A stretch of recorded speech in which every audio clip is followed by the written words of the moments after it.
A lot of people think that AI could end up causing the death of humanity.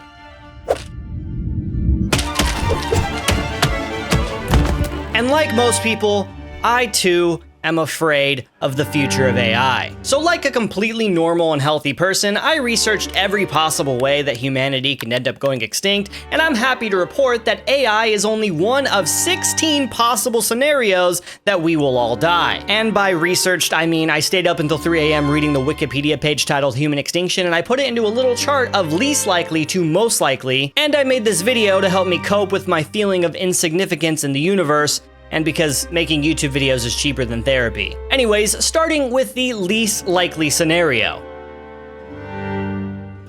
By now, most people have already heard about the "we are living in a simulation" theory. It got extremely popular from The Matrix, and it basically says this: if humanity is able to thrive and continue advancing technology, there comes a point that they will be able to simulate an entire world. If that simulation is a one-to-one version of our reality, then that simulation can then make their own simulations and so on for an infinite number of simulations. And if that's the case, which is more likely? You happen to be the very first true reality, or one of the infinite number of simulations being ran? Of course, it sounds silly, but the simulation theory actually has some philosophical weight behind it. In fact, this isn't even a new concept, with similar ideas going all the way back to Plato. Greek philosopher Plato thought about prisoners spending their whole life in a cave seeing shadows on the wall and thinking it's reality, until breaking free and realizing the world is a whole lot more than shadows on a wall. Chinese philosopher Zhuangzi had a dream he was a butterfly, and when he woke up, he wondered if he was a man that dreamt he was a butterfly, or a butterfly dreaming he was a man. French philosopher René Descartes thought if there was a demon who could implant false memories and feelings into our mind, how could we be certain that we're even real? Which led him to come up with the famous phrase, "I think, therefore I am." Which means that if I'm able to sit here and doubt my existence and think about all this, I must be real, right? Anyways, my point is that the simulation theory is pretty much a modern version of these thought experiments, so it's nothing new,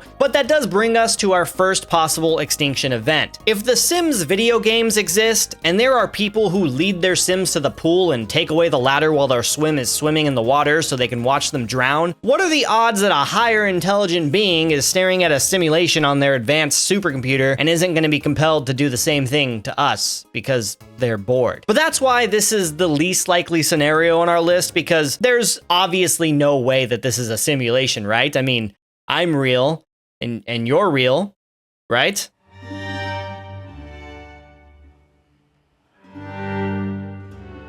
As of right now, humanity has zero conclusive evidence that aliens exist. In fact, there's not really a way for us to ever even be sure that they don't exist, because space is big, like really big. It's so hard to conceptualize. I think I read one time that all of the planets in our solar system could fit between the Earth and the Moon, which I feel like that still doesn't fully help. But I do have one of my favorite books here, A Short History of Nearly Everything. Yes, I read books because I'm smart. And there's a part in here about aliens that I think is important. So even if we are not really alone, in all practical terms, we are. Carl Sagan calculated the probable number of planets in the universe at as many 10 billion trillion, a number vastly beyond imagining. But what is equally beyond imagining is the amount of space, though, which they are lightly scattered. If you were randomly inserted into the universe, the chances that you would be on or near a planet would be less than 1 in a billion trillion trillion. That is 10 to the power of 33, or 1 followed by 33 zeros. So yeah, space is big, and aliens are probably out there just because of how infinite it is and how many planets there probably are.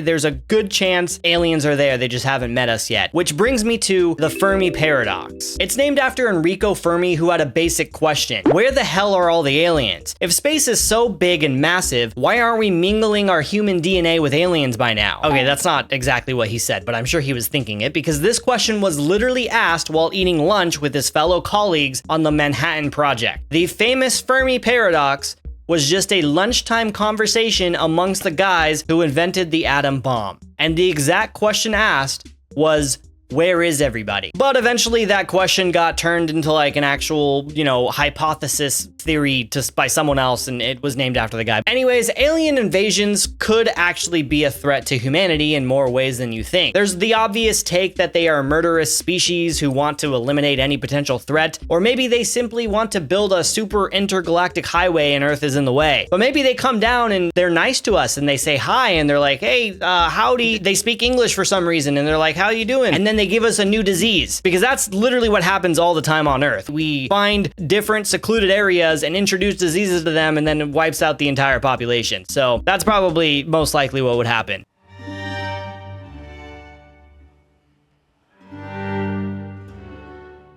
For this one, I chose to draw the Prophet Muhammad. See him right there. Why does every major religion include some form of apocalypse for humans? This isn't a rhetorical question. I'm actually asking because it's a common theme for religion to always include some sort of doomsday event. I know that religion has a lot of similarities, but I'm just confused on why they all seem to include the end of the world as a big topic. Christianity calls it Revelation, where an antichrist is born and plagues the earth with war and famine. Islam calls it Al-Qiyamah, or the Day of Judgment. I'm very sorry for the pronunciation. I'm really trying. The Al-Mahdi appears to guide people to the light. Jesus fights the Antichrist. Earthquakes and weird stuff happen on Earth, and the dead rise while divine judgment happens. This isn't a lesson on religion, so I'm sorry if I get some of the facts wrong. I'm just oversimplifying here. Norse mythology calls it Ragnarok, but anyways, I'm oversimplifying things, but for the most part, it seems to be a common theme. And as with most things on this area, and we're still in the low likelihood area here, it's low because there's no scientific evidence of this actually happening. Also, technically, if the good go to heaven and the sinners go to hell, I mean, that's not even really an extinction. It's more of like a relocation. Probably not gonna happen. We're good for a while, at least. Moving on.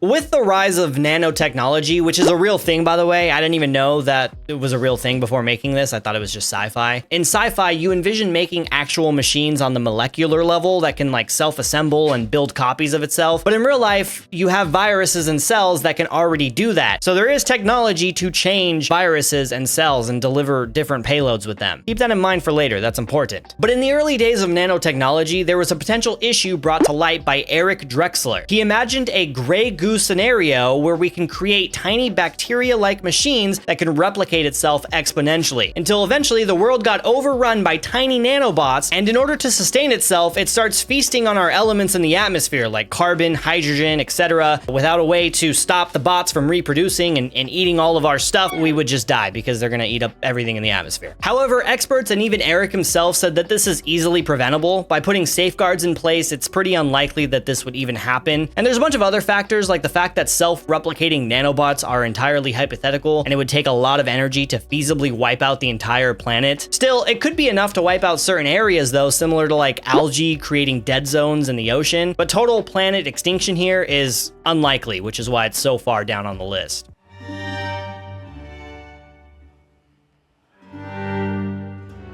Now, you might be surprised to see an asteroid hitting... Asteroid. Why did I say asteroid? A little asteroid's gonna hit us. Now, you might be surprised to see an asteroid hitting Earth so low on the list here, considering that they wiped out the dinosaurs. But that asteroid was 10 kilometers across, but even an asteroid a tenth of that size could cause a lot of damage. Asteroids on the smaller scale will usually burn up in the atmosphere before they hit the ground, but back in 2013, there was a 20-meter asteroid that flew over a Russian city and exploded before hitting the ground. It caused around 1,500 injuries, but thankfully no deaths. But before that happened, there's probably the most famous asteroid impact event in our modern history, which is the Tunguska event, which also hit Russia. I don't know what the hell's going on with Russia, but they're getting all the meteors. But this was a 60-meter wide asteroid that caused enough impact comparable to like 1,000 Hiroshimas. Thankfully, it landed in the forest as well, and no one was hurt. Anyways, the Tunguska event happened in 1908, which was a long time ago, but not that long ago. But nowadays, technology is advanced enough to be able to predict and maybe even stop an asteroid collision like that, and if not, there at least would be enough heads up to evacuate the area that it would hit.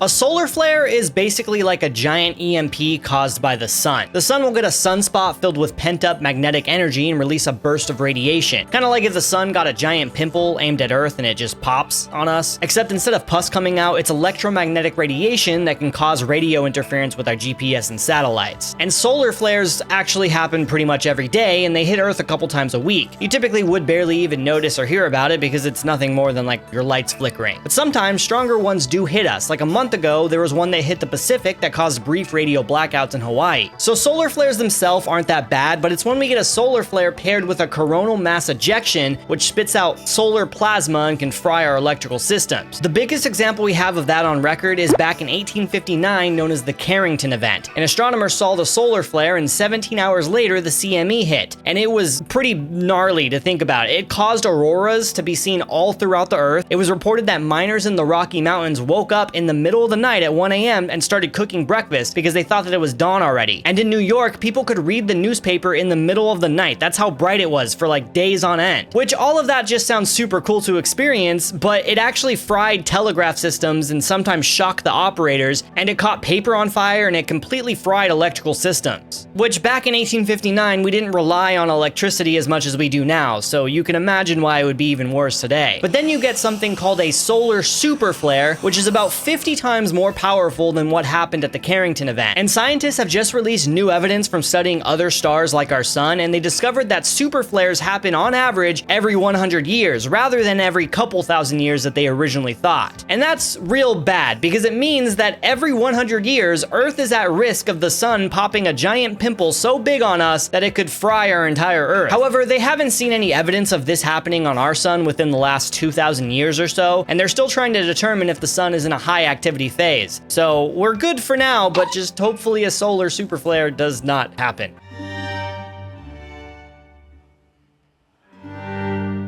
This is supposed to be a volcano, but I suck at drawing. Pretend that looks like a volcano. Supervolcanic eruption is named that way because it's like a normal volcanic eruption, but super. 1,000 times more powerful, to be exact. Like other extinction events on this list, the major damage doesn't come from being close to the eruption. Obviously, it would decimate us if you were close enough to the zone, but it would also kick up ash into our atmosphere, causing a volcanic winter, and sunlight will be blocked, temperatures will start dropping, rain patterns will be disrupted, and this almost happened 74,000 years ago, known as the Toba eruption in Indonesia. The global temperature dropped between 3 to 5 Celsius for years, ash deposits were found all over the globe, and it severely hurt the human population. There is a theory that it almost wiped out the entire population with just leaving a couple thousand humans left, but that theory is heavily contested, so we're not entirely sure how close it came to wiping us out, but it was pretty bad. And there are quite a few areas where supervolcanoes are and currently active, and these are the places where there's a supervolcano. So if you live anywhere close to these places,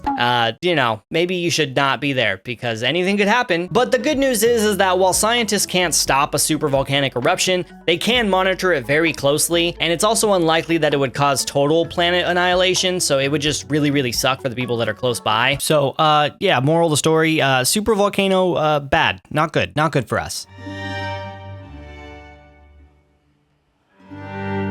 I don't think I need to go into too much detail here. I think all of us are all too familiar with a pandemic. Coronavirus! And yes, humans have experienced pandemics all throughout history without wiping out our species, like the Black Plague, Spanish flu, COVID-19. So, you know, of course, it's not likely that a pandemic would kill us all, but a big theory for that is because the nature of viruses' evolution is to not completely kill off the species because it needs to have some hosts in order to keep surviving. But it also needs to have the right kind of traits to pose any kind of risk to total extinction. Scientists call this hypothetical disease Disease X. And these are the signs that we have to look out for one of those diseases. It needs to have efficient spreadability, like an airborne illness, and also a long incubation period so it doesn't get detected until it's too late. Basically, if you see signs too soon and you're able to eradicate the disease before it starts spreading, versus if it sits in your body for like a whole year and spreads across the globe, and now all of a sudden it hits a year later. You guys remember the game Plague Inc? It's exactly like that. Great game. And the final third trait that you have to watch out for is a high mortality rate. So if you couple all three of those things into one super disease known as Disease X, then at that point, it all depends on humans being able to contain the virus quick enough before it wipes everyone out, which, if we're being honest, it doesn't look so good from our last trial run with a pandemic. So hopefully a disease like that doesn't ever happen, because it would not be good.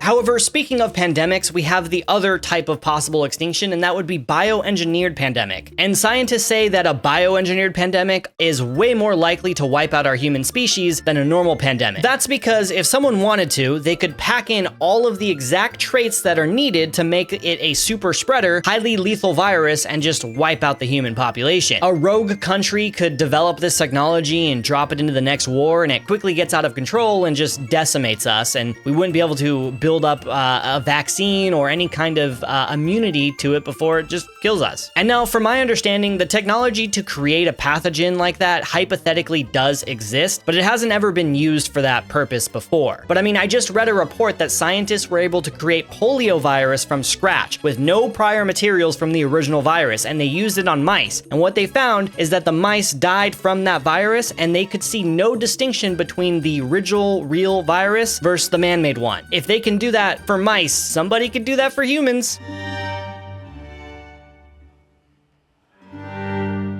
Nuclear annihilation is probably the one that mostly everyone is familiar with. I mean, we have grown up hearing about it for the longest time. There's plenty of books and movies about nuclear apocalypse, and it is probably the one that is pretty high of a possibility because it's real. I mean, there's a reason that America got together every single possible smart person they could. They crammed them in New Mexico until they figured out how to build a giant bomb, and then they dropped that as fast as they could before anyone else could figure out that they did that. And the results were not good, as you can probably know. I mean, they made a whole movie about it. You guys see the movie Oppenheimer? That was a true story, by the way. Did you guys know that? But then once everyone learned how to make their own bombs, suddenly every threat and war could be solved with a press of a button. I mean, if you are the president of a country and you're like, hey, I don't want you to do that, I'm gonna nuke you and press a button, it's too easy, right? But it also comes at a cost of destroying the entire planet and all life on Earth. So after people realized how bad nuclear war was and what it could do to the Earth, we made something called the Treaty on the Non-Proliferation of Nuclear Weapons back in 1968. And in very simple terms, its goal was to stop the research of additional nukes in other countries, prevent making any more nukes, and eventually disarming all of the nukes ever made. And we kind of made good progress on that, actually. It caused the number of total nukes across the globe to drop from 70,000 to just 12,500 today, and a majority of those are actually held by Russia and the United States, so we made pretty good progress. However, there are 4 countries that decided to not agree to the treaty, and that was India, which made nukes in 1974, Pakistan, who made nukes in retaliation after they realized India has nukes, Israel, who maybe has nukes now, but when we ask them, they're kind of like, I don't know, maybe we do.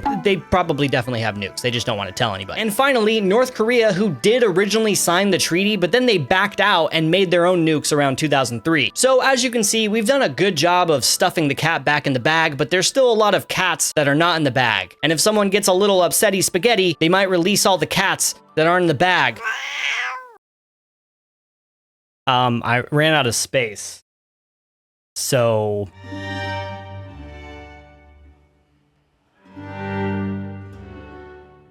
Alright, I know I said that there are a lot of other things that could kill us besides AI takeover, and yet I still have this pretty high on the list, which might be alarming, but that's because we're basically in the midst of it right now. Similar to how when the bombs were dropped and everybody was like, oh no, the world's gonna end because we learned how to make bombs, it's the same thing. We're learning how to make AI, and it probably is going to kill us all. To put it in perspective, we're basically at the point before the bombs dropped, and it's a race for every country to be the first person to discover AGI. Currently, every AI that you talk to is just an LLM, which is a large language learning model. It may appear really smart, but all it does is just use a very complex algorithm to guess what the next word would be. There's not any intelligence or anything behind it, and it's true even with images and songs. It's all very impressive, don't get me wrong, but it's not intelligent. What every single big company and country is currently working towards is artificial general intelligence. This is an AI that can actually learn and teach itself. Think about how long it took us humans to make ChatGPT. Like, first we're all laughing at Will Smith eating spaghetti, and now we're being tricked by AI videos of dogs jumping off of a diving board like a grandma on Facebook. Now think about what's gonna happen once we have an AI that has literally the knowledge of every single book, scientific journal ever made, 1,000 times smarter than the smartest researcher alive, doesn't eat or sleep, and works 24 hours a day, and can code and improve upon itself. Things are about to get a lot crazier. And the question is, who do we trust with this kind of technology? And not only governments or companies, but what happens if something like that gets released to the public? Some guy has access to this AGI and is like, hey, Mr. AGI, create me a detailed step-by-step plan to make a super spreading, highly lethal virus so I can release it at my high school so I don't have to go to school tomorrow.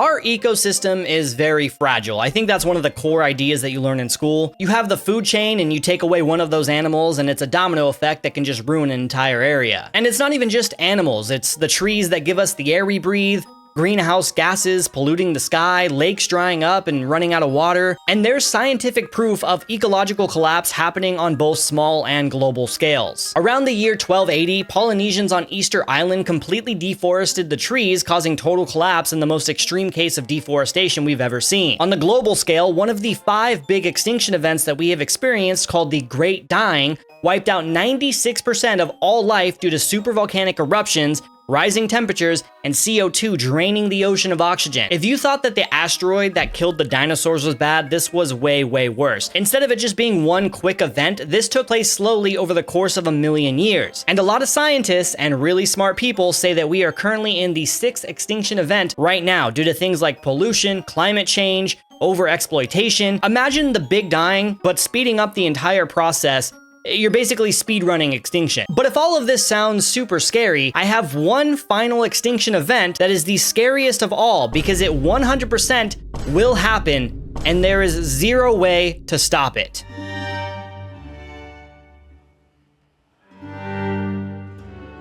Everything that has ever lived will die, and that includes our sun. 13.8 billion years ago, there was nothing. And then all of a sudden, in the fastest moment that you can even imagine, there was something. 4 billion years ago came our solar system, including our little planet Earth, a tiny speck in the grand scheme of the universe. And for a very, very, very, very, very, very, very long time, the Earth didn't know us, and we didn't know it. There was microbes and plants and dinosaurs and walking fish until just 300,000 years ago, we finally appeared. And it took us until just 10,000 years ago to learn how to make our own food, which made our population go way up. Then a whole lot of stuff happened in between that. Some great, some not so great, until we finally get to this moment right now. It is hard to grasp just how infinitesimally small we are in comparison, but we stand at just about the halfway point in the sun's lifespan. If we somehow are able to overcome every other single threat of extinction, including ourselves, in 5 billion years, our sun will expand into a red giant, ending all possible life on our little blue ball that we call Earth. So basically what I'm saying is that nothing matters in the grand scheme of things, but that's exactly what makes the fact that we're even alive right now, able to experience all this and have thoughts and feelings and love and food. I love food. It's great eating food. Because if we're only here for a short amount of time, we might as well enjoy the time that we do have and make the world a little better of a place for those around us. Also, I am now having an existential crisis after making this video, so I think I need to do the next video something a little happier because now I am thinking about death. And I hope you are too, because that was the point of this video. See you next time.